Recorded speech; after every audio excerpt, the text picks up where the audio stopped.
Bonjour, que la paix soit avec vous. Je reviens sur l'idée de la royauté de Jésus avant de traiter le sujet de la France. Alors nous avons la réponse dans l'Évangile selon saint Jean, au chapitre 18, du verset 33 au verset 37. Il s'agit du jugement de Jésus devant Pilate. Je lis. Alors Pilate entra de nouveau dans le prétoire. Il appela Jésus et dit : « Tu es le roi des Juifs ? » Jésus répondit : « Dis-tu cela de toi-même, ou d'autres te l'ont-ils dit de moi ?» Pilate répondit : « Est-ce que je suis juif, moi ? Ta nation et les grands prêtres t'ont livré à moi. Qu'as-tu fait ? » Jésus répondit : « Mon royaume n'est pas de ce monde. Si mon royaume était de ce monde, mes gens auraient combattu pour que je ne sois pas livré aux Juifs. Mais mon royaume n'est pas d'ici. » Pilate lui dit : « Donc tu es roi ? » Jésus répondit : « Tu le dis, je suis roi. Je ne suis né et je ne suis venu dans le monde que pour rendre témoignage à la vérité. Quiconque est de la vérité écoute ma voix. » Ces paroles sont très claires et ne prêtent pas à confusion. La royauté de Jésus doit être comprise en esprit et non dans la chair. C'est un enseignement que les chrétiens ont. Malheureusement, les musulmans n'ont pas étrangement le récit de la vie de Jésus et de son enseignement, alors qu'il y a pléthore de récits par rapport à des patriarches, dont certains prophètes. À la sourate 13, il est question de la vérité. Ce qui t'a été révélé par ton Seigneur est la vérité. Au verset 1. Et au verset 2, l'on peut lire : Allah est celui qui a élevé les cieux sans pilier visible. Il s'est établi, istawa, sur le trône, et a soumis le soleil et la lune, chacun poursuivant sa course vers un terme fixé.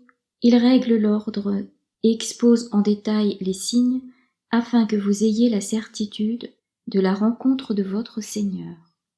Pour les chrétiens, celui que nous allons rencontrer à l'heure de notre mort est Jésus, car il est la porte, et nul ne peut aller au Père que par le Fils. Évidemment, pour accéder à l'enseignement de Jésus, il suffit de lire directement les 4 évangiles qui sont dans le Nouveau Testament. Malheureusement, il y a des évangiles qui sont dits apocryphes.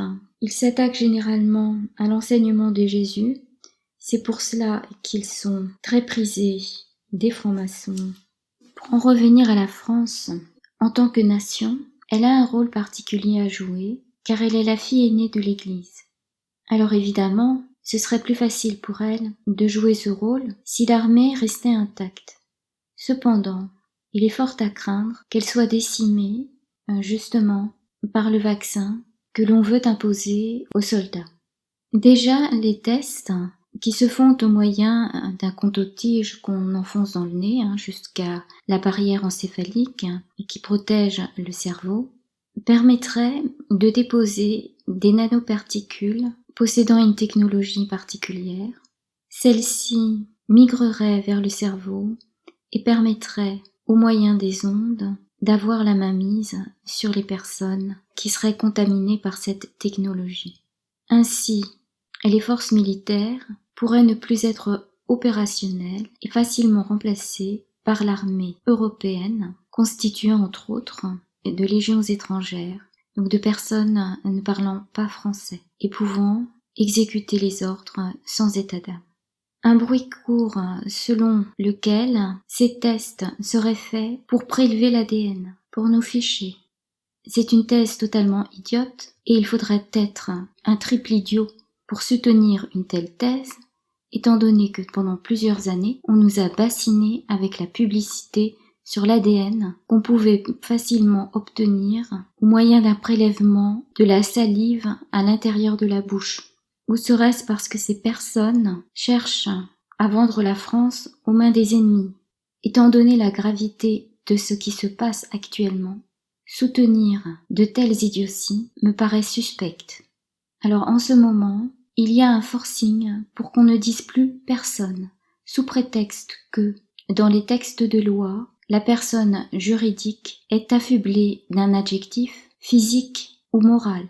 Si dans les textes de loi on doit ajouter des adjectifs, c'est parce que la personne est bien plus. Si l'on utilise des adjectifs, c'est pour restreindre une réalité bien plus grande.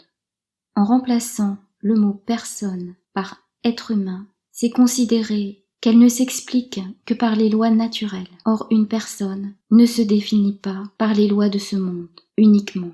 Elle est bien plus que cela. Elle est d'abord, au commencement, une personne divine qui a perdu sa divinité, et ce sont les conséquences du péché originel. Bannir le mot personne de notre vocabulaire est une ineptie, et Jésus est une personne. Il n'est pas le chef de file d'une quelconque philosophie, politique ou non, un quelconque courant de pensée. Dois-je rappeler ces paroles qui invitent les fidèles à porter leur croix, la croix étant bien entendu le signe des chrétiens, car c'est sur la croix que Jésus a racheté les hommes. Et pour ceux qui doutent, je lis le verset 24 du chapitre 16 dans l'Évangile selon saint Matthieu.